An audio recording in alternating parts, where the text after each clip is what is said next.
Well, it's 2016 and this is our chance to drive the ProDrive built STI Subaru. Something we really dreamed about in 2011 when we started this project. And this car is very special. We've got not massive amounts more horsepower, but the chassis is based around a World Rally car. We're lighter than before, and the gearbox is a sequential type paddle shift gearbox, and we're probably running about 1200 kilos. So on this lap we're just starting our warm-up. We've got probably about 3 miles to get the tyres up to temperature like we did in 2014, and me get my head ready to go for the run. The conditions at the moment are very warm, probably a little bit too warm for optimum performance in the engine. And this is actually our second time lap around the circuit, which was done on the Monday of TT week. Every time you go out, you're actually changing the setup of the car and just developing, because there's nowhere like the Isle of Man to test. And you can test on an airfield or a racetrack as much as you want, but there's nothing actually like the TT course.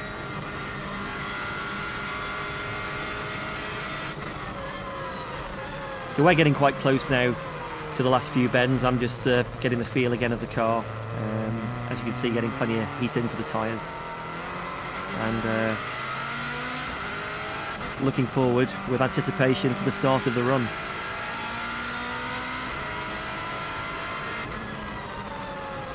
This part of the circuit is very slow now. We've got one tight hairpin right, and once we go around that, we're basically on our flying starting lap.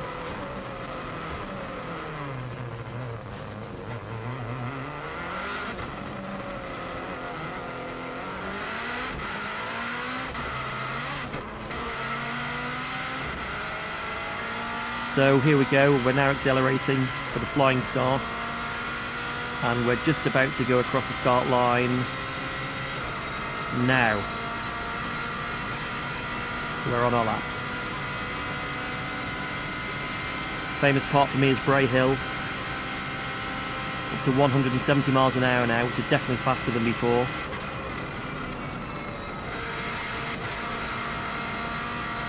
And again, building confidence through that, and that dip on the side does move the car around quite a bit, so we can't take that flat yet.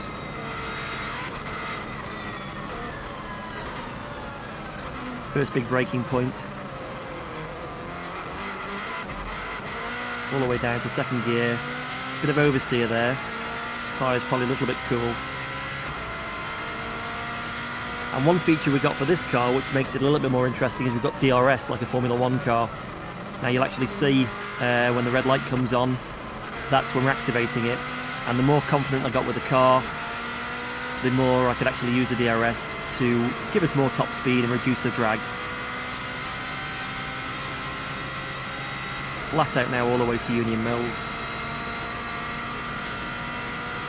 And this car was just a total pleasure to drive. You can carry a lot more corner speed. That's where we're getting our time. We're not actually going that much faster in terms of top speed, but we're getting to that top speed a lot faster.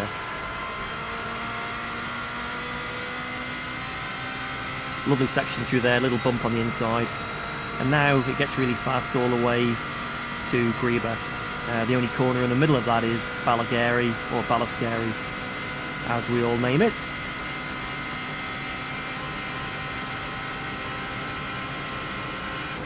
So again, getting up to 170 quite quickly. Little lift here and then tip it in. And because the car is so much faster everywhere, I can actually build up every lap I get out, and I was hoping for another lap.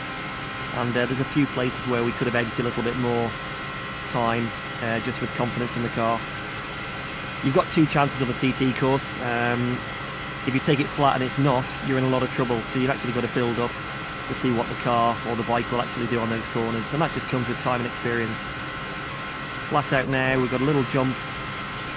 And we've got to be careful, because at 170 miles an hour, that car potentially could fly. So we're unsure what it's going to do over the jumps, so you've got to be a little bit wary when you're getting up to those speeds. Greba Castle down just one gear. Trying to get on the power, committed and nice and early. And the way this car changes direction is really, really great.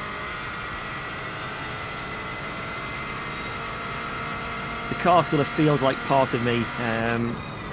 You think it round the corner rather than actually steering it round the corner. And as you can hear, you can get and commit on the power quite quickly. We're very fast now, all the way to our next point, which is Ballacrane.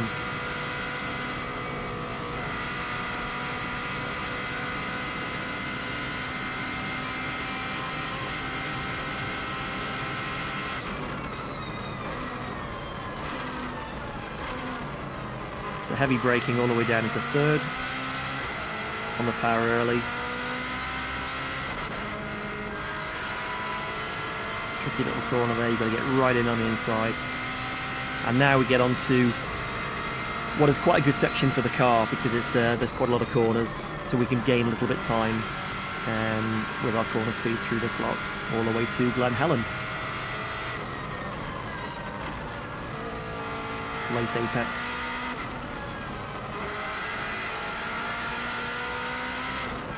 And one thing I've struggled with a little bit in 2014 was the gap between Gear 5 and Gear 6. The ratios and the engine power seem to really help this car, so I'm gaining a lot of time just in that upper end of the gearbox.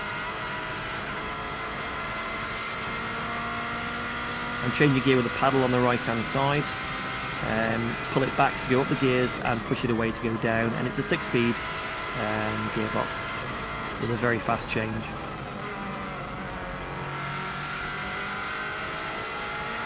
Coming to Sarah's cottage, a very big climb, you can't really see it on the TV. Difficult corner that, and now you start building power all the way up the hill again to get onto the next section. Helicopter always comes into sight here, you can see that above.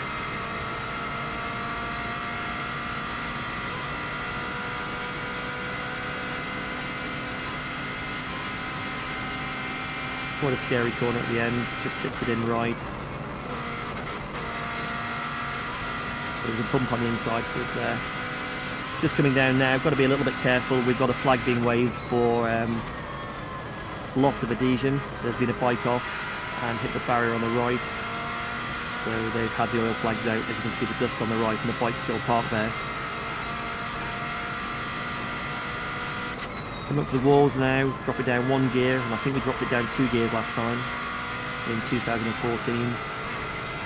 And now flat out all the way to the top of the Garrow. I really do like this section, and especially in this car.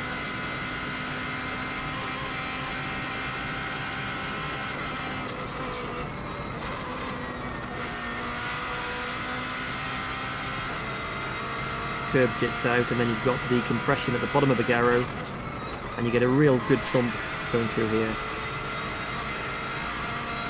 I think the camera even moved at that point.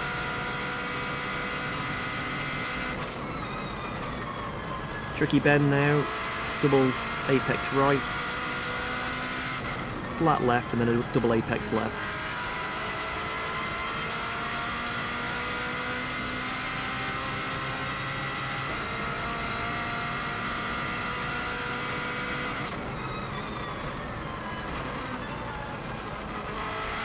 Now coming into Kurt Michael. Always great through here. And using the yellow lines, you can see the impression of speed you get with the proximity of the houses is really impressive. So I'm moving around quite a bit there. Look how close people are on the left. Got to get the car straight just before it goes over the jump. And now really fast all the way down to the famous jump at Ballaugh.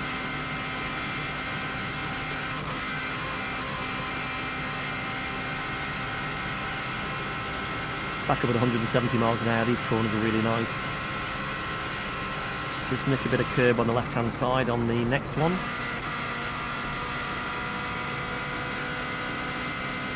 As you can hear from this car, it does sound amazing, and it's also revving quite a lot higher than the previous car. We're up to about 8,500 RPM, which is quite a lot for a turbo engine. And we can't jump it too high here because of the bodywork on the car. but you're losing time in the air anyway, so as soon as she's back on the ground, back on the power and flat out, all the way to Balacry. This next corner feels really good. It's a flat out left-hander. Car takes off, and then we tip it into Quarry Bends, which is a series of right, left, right.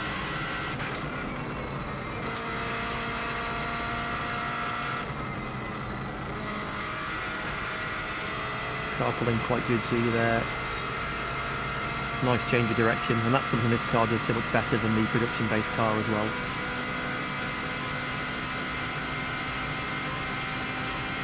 Now, although we've got a little bit more power than before and a massively better chassis, you could still afford to have a little bit more top speed here, which would bring us a little bit closer to the bikes. They're topping out at just under 200 miles an hour, and as you can see, we're just getting just over 170. Braking down here at Sulby, feels like you're doing 2 miles an hour, so you've got to be really careful to get the apex. Bit of oversteer on the outside of the corner. And now we get into the bumpy section from Ginger Hall all the way to Ramsey. Car bouncing around quite a bit.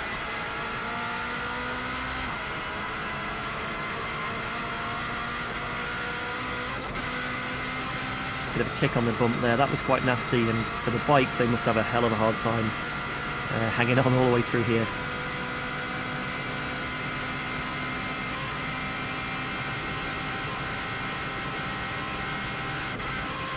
Back up to 170 again.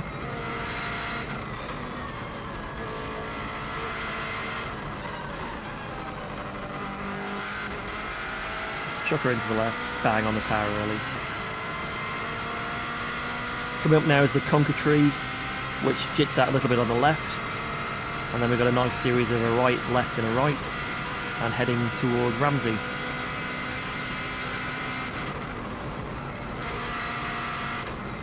Car moving around a little bit there.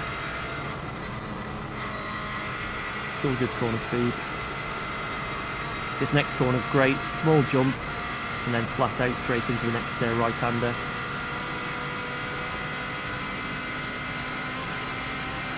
We've got the famous Ramsey bus stop, which we run a little bit wide into around this left. And then real hard braking all the way down into second gear for Ramsey Parliament Square.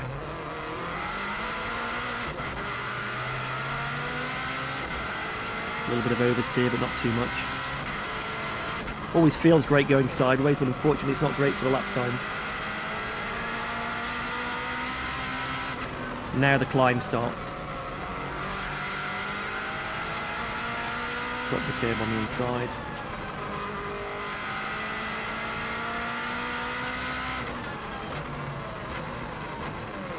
And now into first gear around the Ramsey hairpin. Now the heated's just started to give us a little bit of understeer with the car. On our very first run, we had an oversteer balance. We changed it for this lap. And probably went a little bit too much the other way, so there was a little bit more time to come from the balance.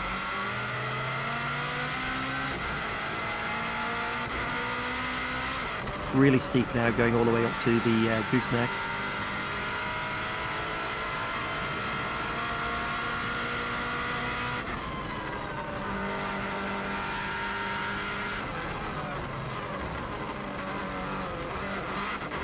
Big bit of understeer there, pushed to the outside, and had to come out of the gas quite early.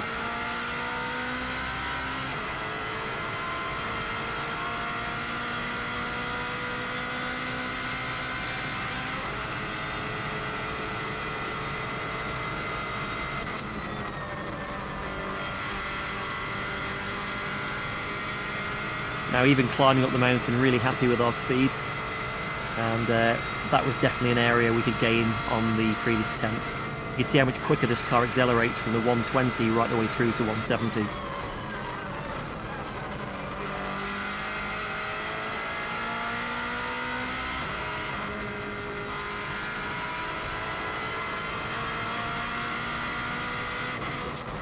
The last right-hander before we have a bit of a break on the mountain mile.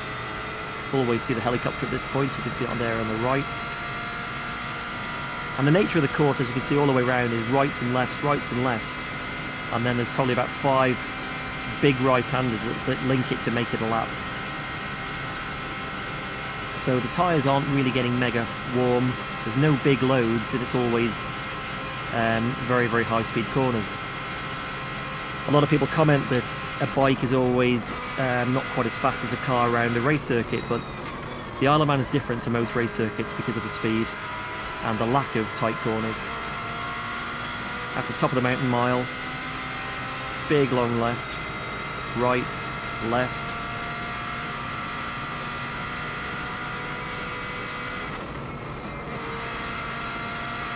And now we start dropping downhill a little bit towards our next sort of time point, which will be the bungalow. Big long right-hander. Had a little lift there. That's where Connor had his big accident a few years ago.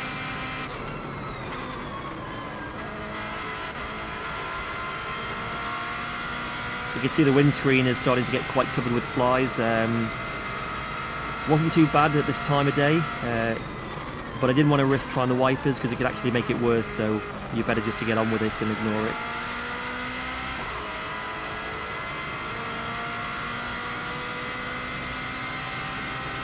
Had a great board up there, somebody showing P1. We were the only car on the circuit, so I thought that was quite funny.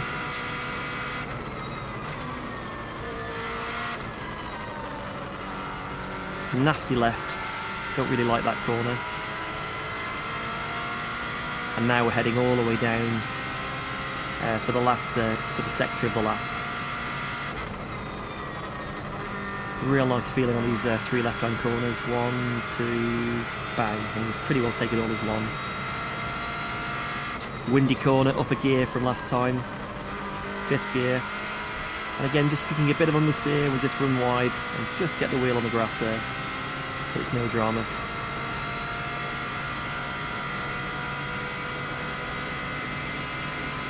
Very difficult to get the car pulled across to the right-hand side before the next left, because you're travelling so fast. That's 170, and you definitely don't want to get that one wrong.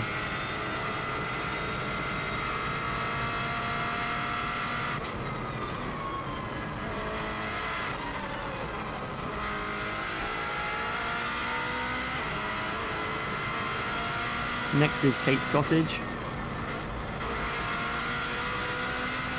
Car moves around a bit there, and now flat out down to the Cregna Bar. Loads of people around watching, and you know it's going well when people are waving, which definitely helps. Around the Craig, and now really fast down to Brandish, which is the big long left-hander.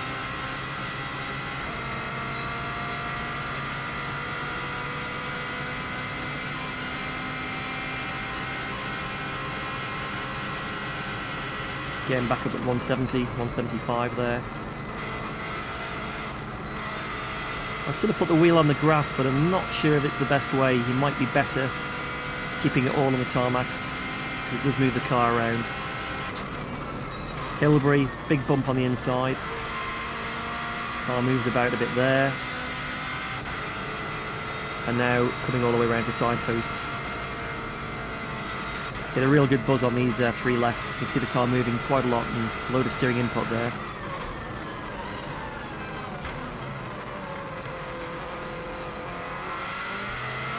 You can't mess up now. We've had quite a good lap. And I've got split times coming to me, and I know it's looking pretty good. And in all fairness, my last sector was probably my worst, so there was a bit more time to come out of that. Really hard to see the turn-in point. And we've got a real tight right-hander, gives me a chance to give the handbrake a little pull.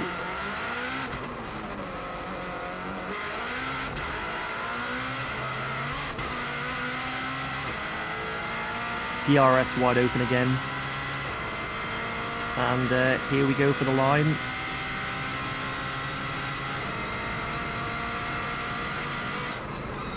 And there we have it, lap around in 2016 at an average speed of 128.7 miles an hour.